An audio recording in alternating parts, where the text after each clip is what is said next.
John stepped back a little and regarded with concentrated attention the protagonist and antagonist of this memorable occasion. Never had the contrast between the two men been more marked. Philip was dressed in a fawn-colored overcoat and light, soft gray hat. Why is this all... my video's all... blah, blah, blah. Well, hopefully it'll go through. I'll be pissed if it doesn't. There's quite a lag I'm noticing, though. He wore spats beneath his blue serge trousers, and in his hand he carried a cane with a round jasper knob that Persephone had given him. He had a red camellia in his buttonhole, and his whole demeanor was composed, debonair, alert. Bloody Johnny, on the contrary, was really scandalously attired. He had dodged, as his cousin was, on public occasions, all attempts of his family to groom him. He was not even picturesquely untidy. He looked like a debauched verger who had turned billiard marker in some fifth-rate club. He's been drinking, thought John, and that's why he's so late. John was not in error. From a very early hour that morning, Mr. Geard, on this supreme occasion of his life, had been sipping brandy with that old crony and convertite of his, the ostler at the Pilgrimses. John now approached a step nearer to these two Glastonbury magnates. He forgot all about his dizziness and his anxiety to hear what they could possibly be saying to each other on this day of all days.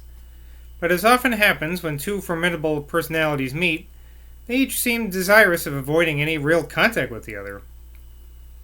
Nancy also moved up close to Mr. Geard's side. She seemed to have an obscure feminine instinct that it would be fatal for her prophet to have a serious encounter with his enemy at this juncture. The murmurs that rose from the crowd at Philip's appearance now changed into shouts and yells when the two men were clearly observed talking together. "Begin! Begin! Begin! Leave your chattering and begin!" Such was the burden of a storm of confused cries, not only in English but in every European tongue, that now rose like a howl of demons from the crowded slope of Chalice Hill. "We are being chaffed by the populace," said Philip with a bitter smile. "The chap's half-seas over," he thought. "Tilly was right to tell me to come. He's going to make an absolute zany of himself. This is my chance, if I can keep cool." Oh, the lag is gone, I think. A little, I feel like a dubbed thing right now. Whatever. Nobody knows what I'm talking about. "I wonder if my voice can carry as far as the road. I'll let those foreigners know that this sham commune and the Mountebank mayor are not the only representatives of Glastonbury." Thus did Philip Crowe gather his wits together. But what were Mr. Geard's thoughts at this crisis? He had none at all. None, that is to say, beyond a lively interest in the camellia in Philip's buttonhole. He was as empty of abstract considerations or even rational considerations as ex-Mayor Wallop himself. But let no one suppose that this physical placidity meant that Mr. Geard was hors du combat. It only meant that he was in such peace with himself that his whole being moved in harmony to the least stray thought that came into his head. It is true he was drunk. But Philip was a fool to regard that condition as a handicap to Geard of Glastonbury. Not even John, who knew him so much better than Philip, realized the power that resided in the man's complete freedom from self-consciousness. All that his tipsiness did was to make him 5 times more his natural self than in normal times. And Mr. Geard's natural self was a thing of mountainous potency. It is likely enough that Nancy's prophet of the Lord had quite deliberately repaired to the ostler's bar at the Pilgrimses, so as to leave no shred of fussy, vain human self-thought between his intellect and his world-deep sensations. "Do you know where the steps are to the platform?" said Mr. Geard. "There'll be quite enough presently." They'll be quiet enough presently. Do you mind if I sit down for a moment? My chance is coming, thought Philip. My chance is coming. Mr. Garrett now deliberately sat close down on the grass. This performance was almost as disconcerting to John as it was to Nancy, and it was a good deal worse than disconcerting to the officials of the commune in the crowd below. John began to feel it imperative that someone should intervene, for Mr. Garrett seemed to have fallen into a trance of imperturbable quiescence. The lag is back. Whatever. As he sat there cross-legged, with his plump fingers extended on the grass at either side of him, he looked like some Neolithic beast god, paramour, perhaps, of the Witch of Wookiee. But quick as lightning, Philip accepted this grand chance offered him by the fates, and stepping lightly past John and Nancy, mounted the steps of the platform and presented himself before the audience.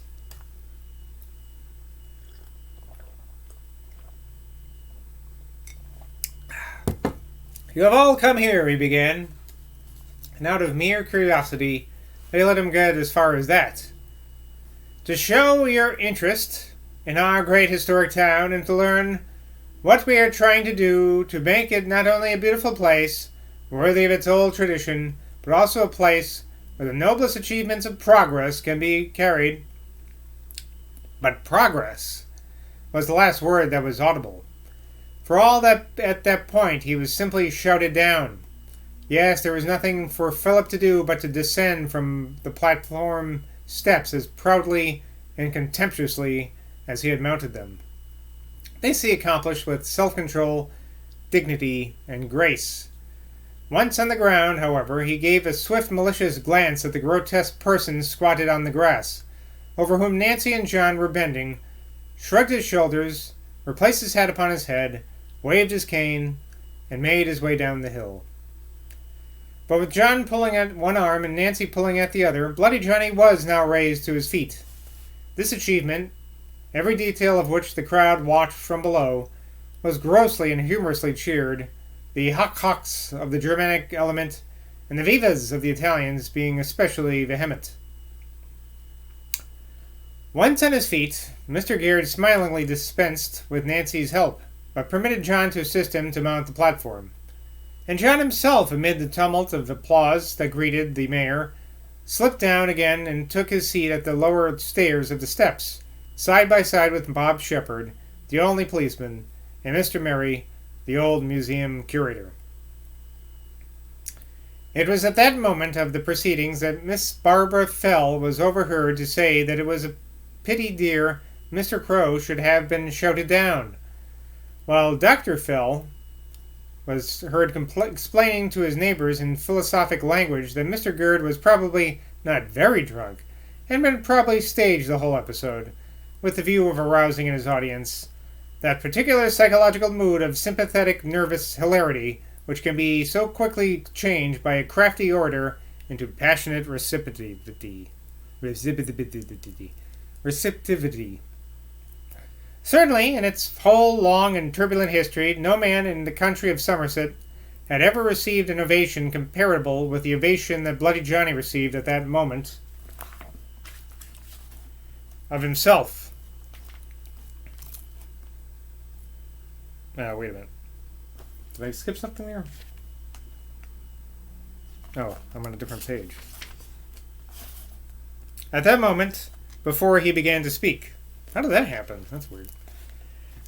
He received, certainly in his whole long and turbulent history, no man in the country of Somerset had ever received an ovation comparable with the ovation that Bloody Johnny received at this moment before he began to speak.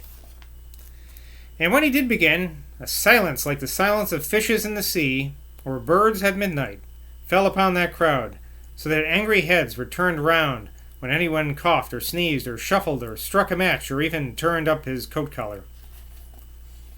From the point of view of oratory, there was nothing at all remarkable in the way the mayor's speech began. Many of his later discourses, as they were taken down in the next 2 months, were far more eloquent. He thanked his hearers for allowing him to speak at all, under the circumstances. He said that he was sure people could come from all parts of the world to drink of the Grail spring. He emphasized the historical interest of the new experiment in government that Glastonbury was making.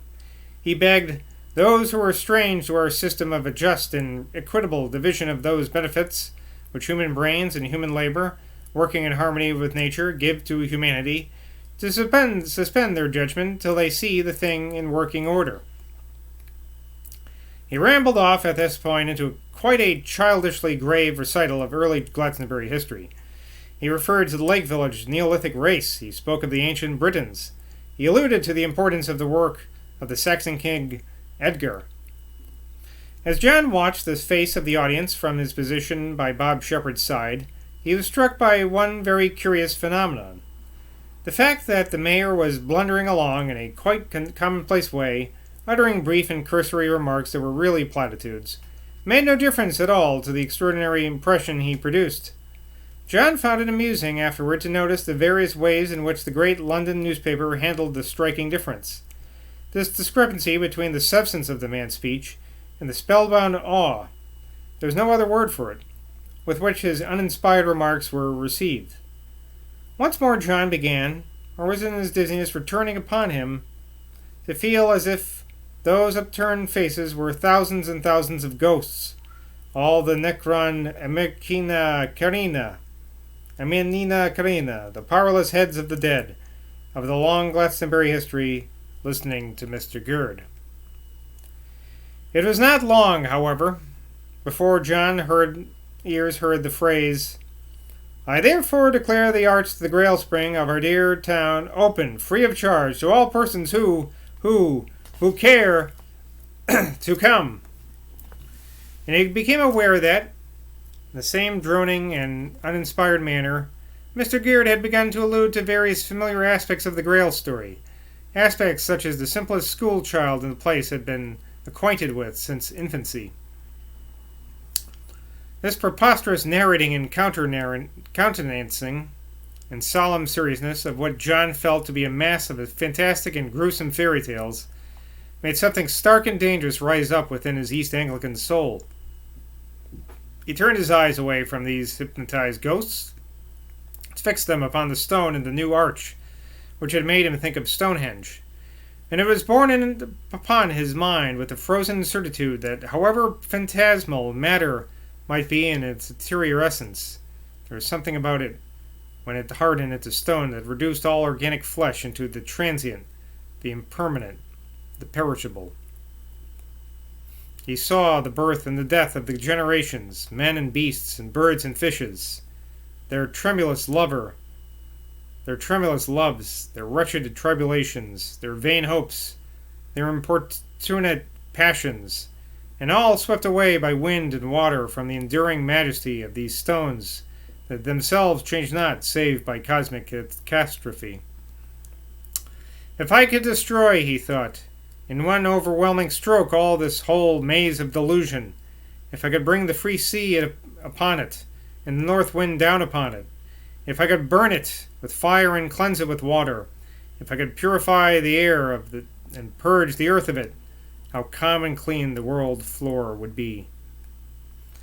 And thus boomed on above him the monotonous voice of Bloody Johnny, the Grail worship at Glastonbury has become. An impulse of anger too great to be resisted took hold upon John Crow. Leaning to his feet, he turned his back to the crowd, and looking up at Mr. Gurd, who was near enough now to be the edge of the platform to see his convulsed face, he uttered in a low, hissing tone, and so that Mr. Gurd alone could hear him, the words, "Lies! Lies! Lies!" Wow. I'll leave it at that for today. Hopefully this will go through okay. There's lots of lagging on my side, but that might not mean anything. Anyway, have a good day. Cheers.